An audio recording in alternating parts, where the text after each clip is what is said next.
Hello everyone, welcome to the English class. I am Neeta, your English teacher, and today we are going to start our English grammar, 4th grade English grammar. Okay, so before I start the grammar, before I start the first lesson, that is words, phrases and sentences, I wanted to tell you why we should read grammar. Grammar पढ़ने की क्या ज़रूरत है, ठीक है? तो grammar जो है ये पढ़ना बहुत ज़रूरी है and that also on very early stage. Grammar जो है पढ़ना बहुत ज़रूरी है और वो भी प्राइमरी स्टेज पर, अर्ली स्टेज पर. क्यों? और वो भी स्पेशली इंग्लिश ग्रामर क्यों पढ़ना ज़रूरी है ये मैं बताती हूँ.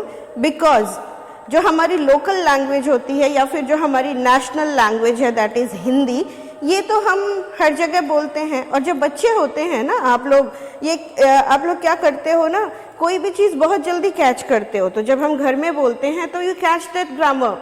When parents they talk to you, when in society, when you go out and when you talk to anyone, you catch it very easily. But English is one such language जो बहुत ज़्यादा सुनने को नहीं मिलता है. ये सिर्फ स्कूल में सुनने मिलता है या फिर somewhere some parents talk in English. तो इसलिए व्हाट हैपन्स इज, जो ग्रामर होता है वो समझ नहीं आता है बच्चों को बहुत ज़्यादा.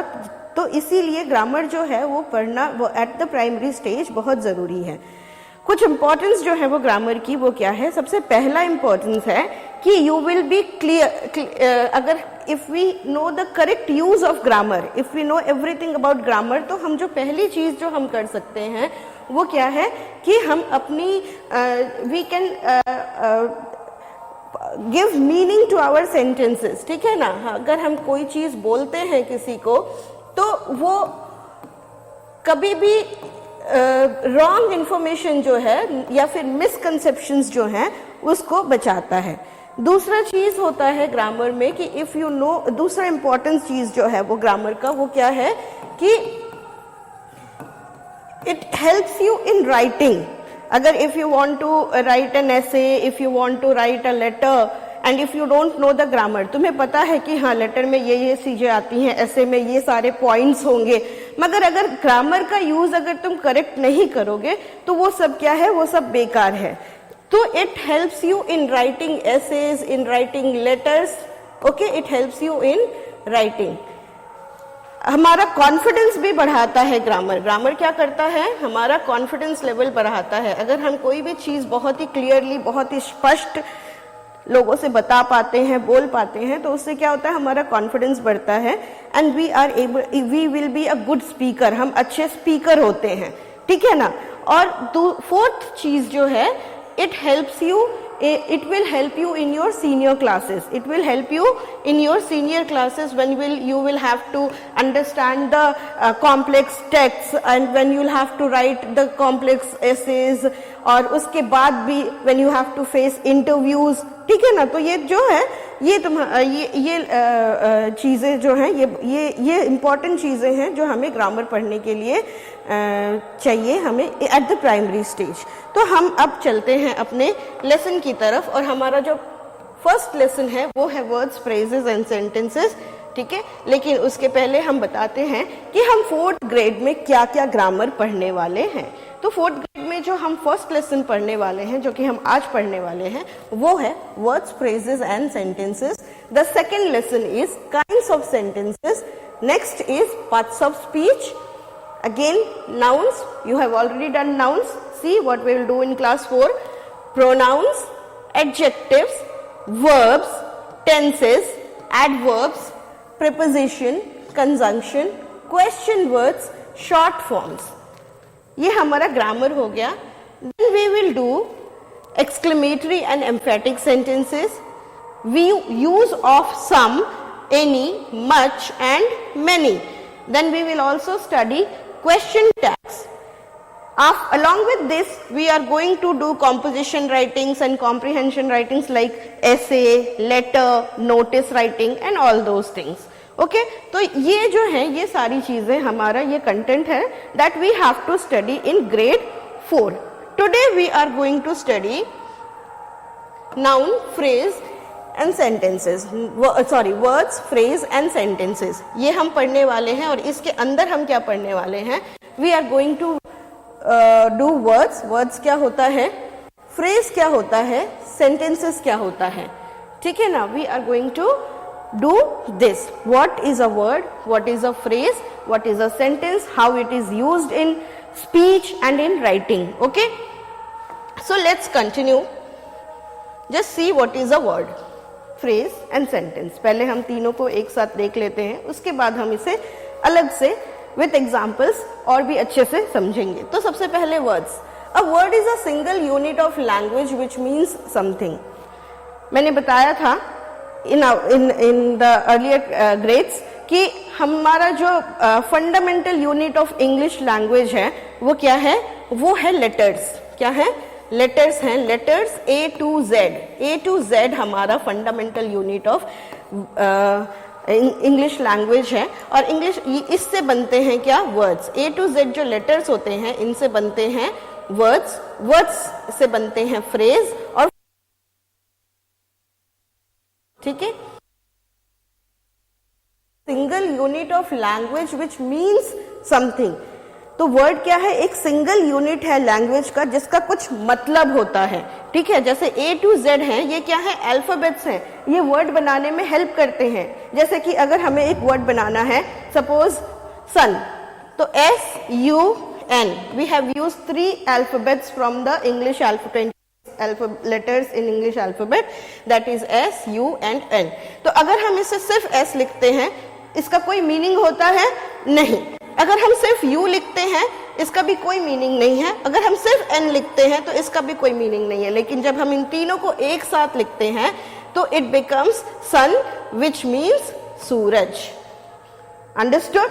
तो word is a single unit of language which means something. इसका कोई मतलब होता है. वर्ड अगर वर्ड क्या है, इसका कोई मतलब होता है. जो अल्फाबेट्स से मिलकर बनी है और इनका कोई मतलब होता है. अल्फाबेट्स का कोई मतलब नहीं होता है, लेकिन जब अल्फाबेट्स एक साथ जुड़ती हैं और वो कोई they give us some sense, then it is called a word.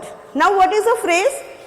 Phrase is a group of words which make sense but not the complete sense. तो फ्रेज क्या है, फ्रेज है ग्रुप ऑफ वर्ड्स. तो जैसे कि वर्ड का example हुआ morning. Morning क्या है, morning is an example of word. Okay, तो वर्ड मॉर्निंग का मतलब क्या समझ में आ रहा है हमको, कि सुबह, सुबह समझ में आ रहा है. अब फ्रेज क्या है, फ्रेज में एक ही वर्ड नहीं होता है, it is more than 2 words और 2 वर्ड्स और मोर देन 2 वर्ड्स. तो जैसे कि ये है for example in the morning, तो हमें समझ में आ रहा है कि सुबह को, सुबह के समय. इन द मॉर्निंग का मतलब क्या हुआ, सुबह के समय. तो it is giving a sense, एक मतलब तो दे रहा है कि हाँ सुबह के समय, लेकिन सुबह के समय क्या ये हमें नहीं पता. सुबह के समय क्या ये हमें नहीं पता. तो it is not giving a complete sense, पूरे मतलब हमें नहीं बता रहा है. तो फ्रेज क्या होता है, फ्रेज होता है 2 or more than 2 words which makes some sense, लेकिन पूरा कंप्लीट सेंस नहीं देता है. उसके बाद नेक्स्ट आता है सेंटेंस. वर्ड्स फ्रेजेस से मिलकर के बने हैं क्या, सेंटेंसेस. सेंटेंस क्या होता है, sentence is a group of words that make complete sense. Sentence वो ग्रुप ऑफ वर्ड्स होते हैं जिनका एक कंप्लीट सेंस होता है, जिनका कुछ एक मतलब होता है. जैसे कि the sun rises in the morning. Sun कब उगता है, सूरज कब उगता है, सूरज सुबह मॉर्निंग में उगता है. ये हमें किससे पता चला, with this sentence, the sun rises in the morning. Okay, so word ने बताया हमें, वर्ड जो है like morning, phrase gives a sense but not the complete sense. But sentence से हमें पूरा एक कंप्लीट सेंस मिलता है कि सूरज जो है वो मॉर्निंग में निकलता है. The sun rises in the morning. तो ये हमने देखा कि वर्ड, फ्रेज और सेंटेंसेस कैसे बने हुए हैं. Words are made of letters, letters phrase makes sentences. Okay, अब हम थोड़ा सा और अच्छे से वर्ड्स को, सेंटेंसेस को और फ्रेजेस को पढ़ लेते हैं. Words. Word refers to a speech, sound or a mixture of 2 or more speech sounds in both written and verbal form of language.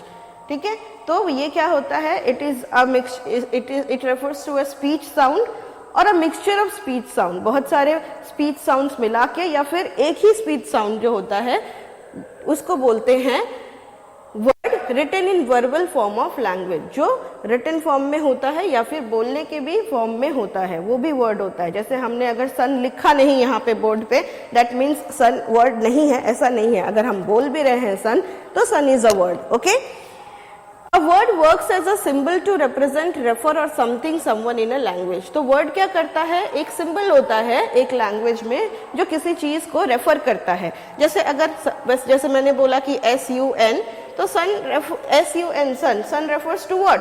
Sun refers to वो जो सुबह बड़ा सा गोल सा स्काई में दिखाई देता है, it refers to that।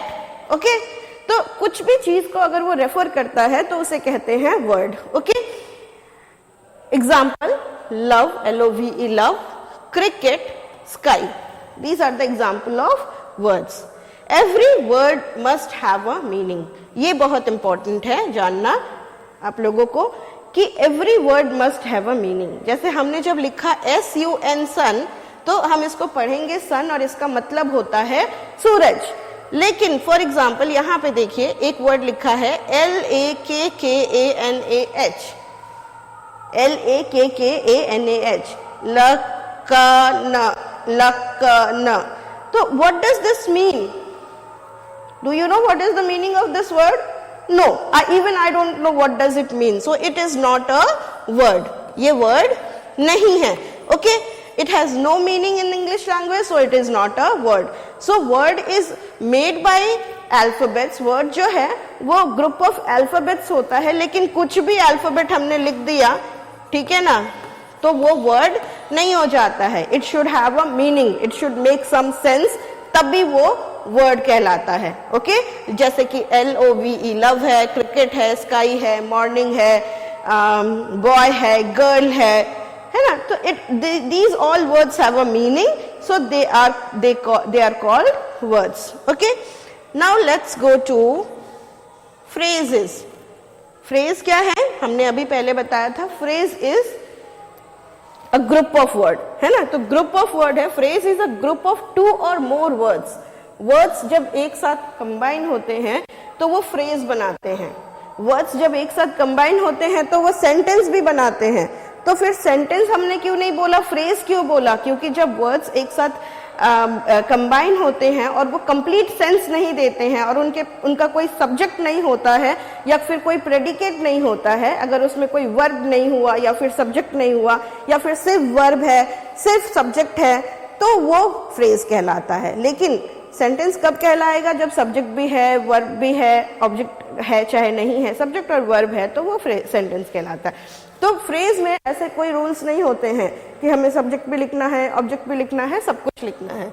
तो it is a group of 2 or more words that work together and give some sense but not a complete sense. लेकिन फिर भी वो भी कंप्लीट सेंस नहीं देता है। A phrase doesn't have a verb. Phrase में वर्ब नहीं होता है। ओके, फ्रेज में वर्ब नहीं होता है, और अगर वर्ब है तो फिर उसमें सब्जेक्ट नहीं होगा।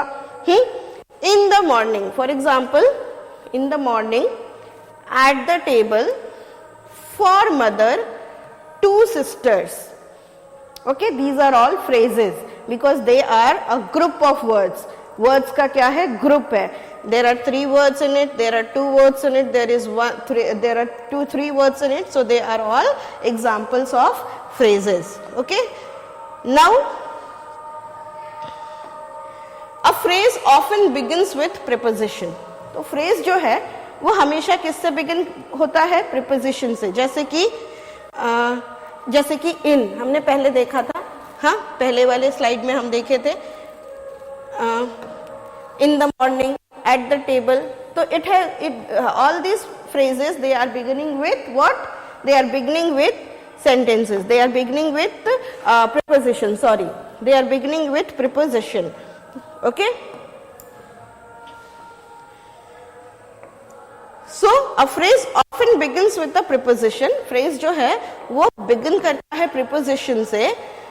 in, after, on, with, at, for, to, ऐसे phrase होते हैं, मगर हमेशा ये रूल हमेशा वो follow करेगा phrase, ऐसा जरूरी नहीं है। जरूरी नहीं है कि हमेशा preposition से ही start होगा, but then there can be all kinds of phrases like the green car, the elder brother, the man with the cap, ठीक है, the man with the cap. So these are the phrases जिसमें कि कोई preposition नहीं है. Okay, now let's move on to sentences. Sentence क्या है? Sentence is a word which gives a complete sense. Sentence is a word which gives a complete sense. Sentence is a basic unit of language which expresses a complete thought. It does this by following a grammatical basic rules. और complete sense देने के लिए ये क्या follow करता है? Grammatical basic rules. I told you ना, the grammar is very important to study in early stages because एक sentence अगर फॉर्म कर रहे हैं हम, तो उसमें भी हमें क्या करना पड़ता है? We have to follow the grammatical rules. Okay, तो for example Ali is walking, तो एक सेंटेंस का क्या एग्जाम्पल है? Ali is walking. Okay, Ali is walking. A complete sentence has at least a subject and a main verb. तो क्या होता है? एक कंप्लीट सेंटेंस में एक सब्जेक्ट होता है, who is the doer of the action, और एक वर्ब होता है, ठीक है ना, जो कि एक्शन होता है इन इटसेल्फ. तो ये हुआ, कभी भी एक सेंटेंस में एक सब्जेक्ट और एक वर्ब जरूर होगा. ओके, कभी भी एक सेंटेंस में एक सब्जेक्ट और एक वर्ब जरूर होता है. सब्जेक्ट जो होता है वो डूअर ऑफ द एक्शन होता है और वर्ब जो है वो खुद एक्शन होता है. लेकिन वो सेंटेंसेस जो हमें जिनमें कोई काम नहीं हो रहा है, उसमें सब्जेक्ट जो है वो क्या करता है? It gives information about the subject के बारे में इंफॉर्मेशन दिया होता है in the predicate form of the predicate of the verb. जैसे कि the sun is a big ball of fire, तो यहाँ पे क्या है? सन जो है वो सब्जेक्ट है and is a big ball of fire is predicate, और इज जो है यहाँ पे वर्ब है. ओके, तो सेंटेंसेस जो हैं वो क्या है? They must contain a subject and a verb. और कुछ हो चाहे ना हो, सब्जेक्ट और वर्ब होना सेंटेंस में बहुत जरूरी है. We will see some more examples of sentences like she sang a sweet song. Okay, this is a complete, it has a subject see and it has a verb sang. Okay, so it is a, and it gives a complete sense, so it is a sentence. Arav is my best friend. Arav is the subject and is best friend is the information that is given for Arav, that is given for Arav, so it is also a sentence. Boys are going to school. Boys are the subject, are going to school is the predicate, that means what is the action done by the boys. Please lend me your book. Please lend me your book. Where is the subject? Is there no subject in it? Please lend me. So please lend is the predicate. Where is the subject then? When we say please lend me your book, अगर हम बोलते हैं किसी को कि please मुझे अपनी किताब दे दो, तो हम क्या कर रहे हैं? हम रिक्वेस्ट कर रहे हैं किससे? उस पर्सन से. तो उस पर्सन का जो यहाँ पे है वो पर्सन का ना नाम बोला हमने, ना हमने उसको कुछ भी रेफर किया, तो वो क्या है? एक्चुअली यू है. You please lend me your book. जो हमारे सामने सेकंड पर्सन बैठा हुआ है जिससे हम मांग रहे हैं कोई भी चीज, लेंड कर रहे हैं, वो यू जो है ये हिडन है, ये बोला नहीं जाता है, ये अपने से समझ लिया जाता है कि हाँ हमने सामने वाले को बोला. जरूरी नहीं है कि बार बार हम उसको यू बोले या फिर हम बार बार उसका नाम लेके बोले. ठीक है, तो यहाँ पे यू जो है वो हिडन होता है in any of the sentence. हम जो रोज दिन बोलते हैं, उठ जाओ, बैठ जाओ, इधर से हट जाओ, go to your get ready for school. Mummy सुबह सुबह बोलती हैं get ready for school, take your tiffin box. तो मम्मी बार बार नहीं बोलती हैं कि you get ready for school, you take your tiffin box, नहीं ना. लेकिन वो हम समझ जाते हैं कि उसमें सब्जेक्ट कौन है? हम खुद हैं. यू हम कौन है? वो हम हैं, हमारे लिए मम्मी बोल रही है. तो ये भी एक, इसमें ऐसा नहीं है कि इसमें सब्जेक्ट नहीं है, बल्कि सब्जेक्ट क्या है? वो हिडन है. So this also has a subject and a predicate. It also has a subject and a verb. Okay. Now just see the next one. अभी जो मैंने आप लोग को समझाया, कभी कभी एक वर्ड से भी पूरा सेंटेंस हो जाता है. एक वर्ड से पूरा सेंटेंस हो जाता है। अरे ऐसे कैसे? अभी तो हमने बोला कि sentence is a group of word that makes a complete sense, but एक वर्ड से पूरा सेंटेंस कैसे हो जाता है? स्टॉप। स्टॉप का मतलब क्या है? You stop. Okay, so you is hidden. अगर मम्मी बोलती है स्टॉप, अगर टीचर बोलते stop, that means they are ordering you to stop. तो ये क्या है? ये अंडरस्टूड है। ये सब्जेक्ट कैसा है? अंडरस्टूड है। यू लुक, सामने वाला देखेगा। लुक, लुक का मतलब क्या? सामने वाले के लिए बोला जा रहा है, ठीक है, सेकंड पर्सन के लिए। यू लुक, यू सिट, कम, कम है ना, यू कम। तो यहाँ पे क्या बोला जा रहा है? You come, you sit, you stop, you look. So एक वर्ड में हमने सेंटेंस बोला जिसमें कि सब्जेक्ट जो है वो हिडन है और वर्ब जो है वो लिखा हुआ है। Okay, thus we can have a one word sentence and also very long sentences। तो लॉन्ग सेंटेंसेस तो हमने पढ़ा ही। शॉर्ट सेंटेंसेस में हम क्या करते हैं? सब्जेक्ट को छुपा लेते हैं। we hide the subject। Okay, in one word sentences we hide the subject। okay, we mean that we want the doer, we are not telling the doer by saying you to him, but we want him to do the work। okay, these are all in orders।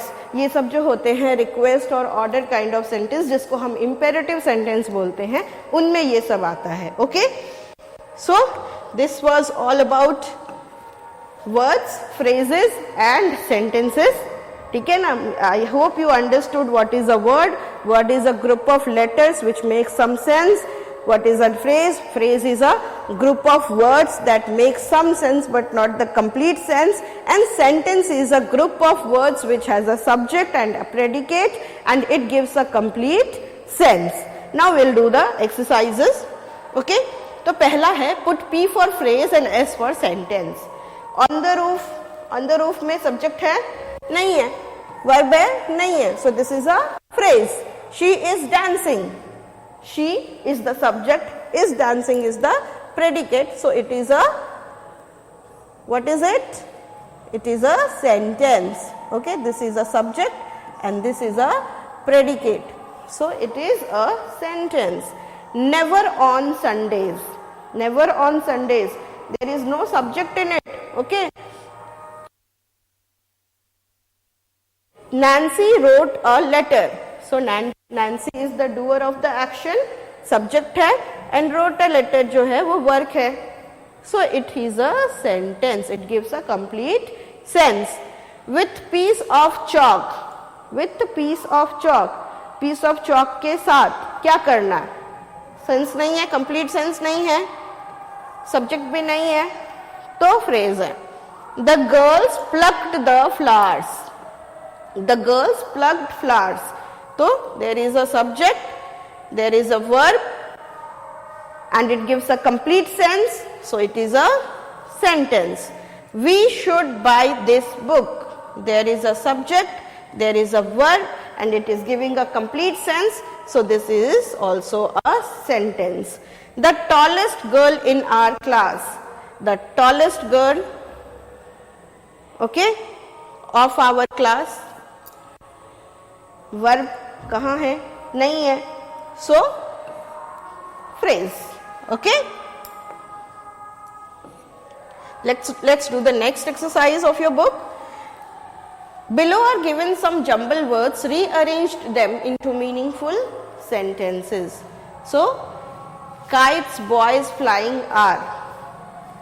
Group of sentence है but no complete sense. तो ये क्या हो जाएगा?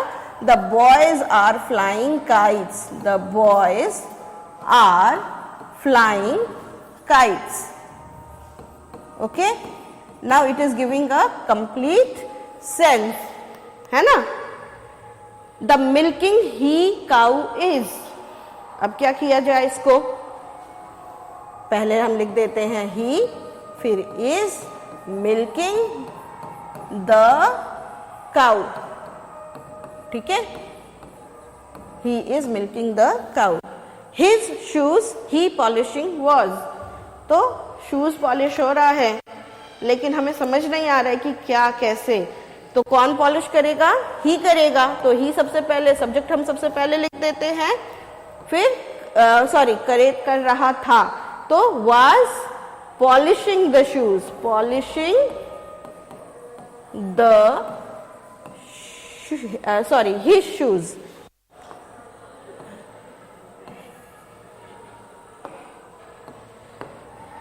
His shoes. Okay, he was polishing his shoes. Father me my watch gave. तो father ने watch the है, तो हम क्या करेंगे? सबसे पहले किसने दी है वॉच, उसको लिखेंगे, उसका नाम माई फादर। उसके बाद गेव वर्ब लिखेंगे, क्या किया है? दिया है तो गेव, और फिर क्या दिया है तो उसको हम सबसे लास्ट में लिखेंगे, gave me a watch. Okay,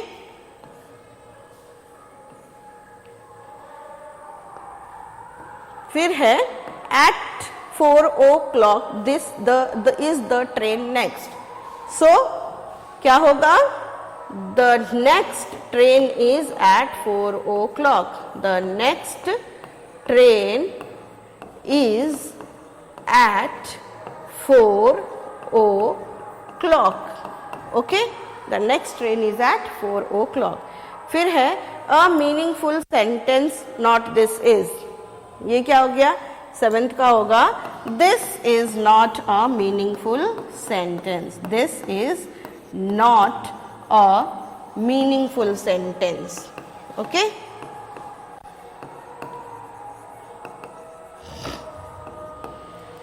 now the next is of the town they at the other side live. तो क्या होगा ये?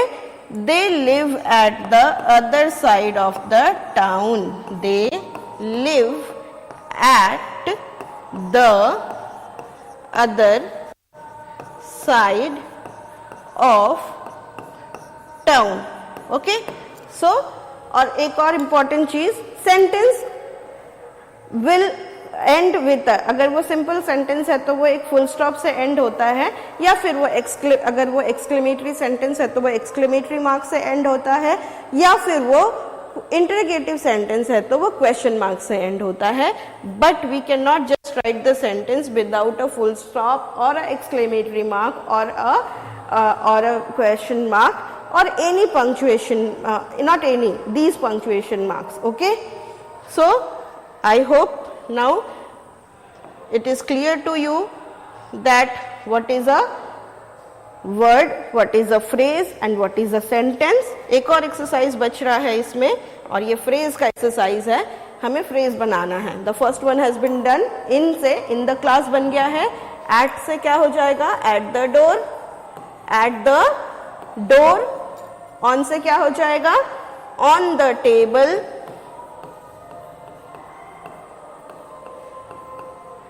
to से क्या हो जाएगा? to the mother.